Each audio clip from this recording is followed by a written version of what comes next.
శ్వాస మీదే ఎందుకు ధ్యాస పెట్టాలి? అందులో లలిత సహస్రనామంలో మొట్టమొదటి వాక్యం, ఈ వాక్యం గనక మనకు అర్థమైతే లలిత సహస్రనామం అర్థం అంతా మారిపోతుంది.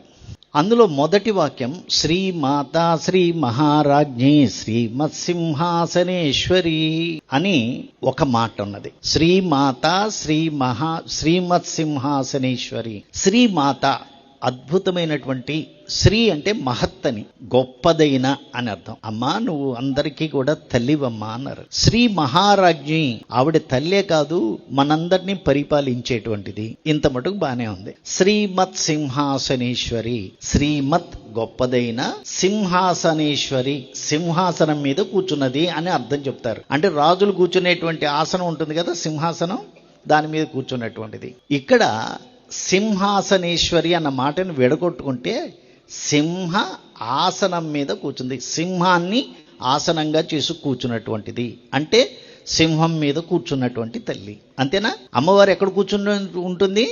సింహం మీద కూర్చుని ఉంటుంది.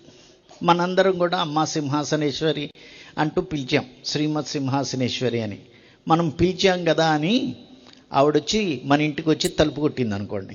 ఏ వల్లి తలుపు తీ అంది. ఈ వల్లమ్మ ఏం చేసింది? కిటికీలోంచి చూసింది ఎవరు వచ్చారా అని. అమ్మవారు వచ్చింది. అమ్మవారు దేని మీద వచ్చింది? సింహం మీద వచ్చింది. ఈవిడ తలుపు తీస్తుందా పోయి? అమ్మ నువ్వంటే నాకు చాలా ఇష్టం, కానీ ఆ సింహం నాకు భయం కదా, ఆ సింహాన్ని ఎక్కడ కట్టేసిరా, నువ్వు లోపలికి రా అంటుంది. అంతేకా? సింహం అంటే మనకు భయం. మరి అమ్మవారిని తీసుకుపోయి సింహం మీద ఎందుకు కూర్చోబెట్టారు? మనందరూ భయపడేటటువంటి ప్లేస్లో ఎందుకు కూర్చోబెట్టారు అంటే ఇక్కడే రహస్యం ఉన్నది. సింహ అన్న మాటని తిరగేయండి. సింహ తిరిగేస్తే హంసి. హంస అంటే శ్వాస. హంసి శ్వాసలో ఉన్న శక్తి. శ్వాసలో ఉన్నటువంటి శక్తి ఏదైతే ఉన్నదో అది లలితా పరమేశ్వరి దైవం. కాబట్టి ఇప్పుడు నీకు అమ్మవారిని చూడాలంటే నీ ధ్యాస ఎక్కడ పెట్టాలి? ఎక్కడ పెట్టాలి? శ్వాసలో పెట్టాలి. ఎందుకు నీ శ్వాసలో పెట్టాలి? ఆ శ్వాసలో దైవం ఉంది కాబట్టి. అమ్మ దొంగ, పత్రిసార్ ఇది మీరు పట్టుకున్నారా?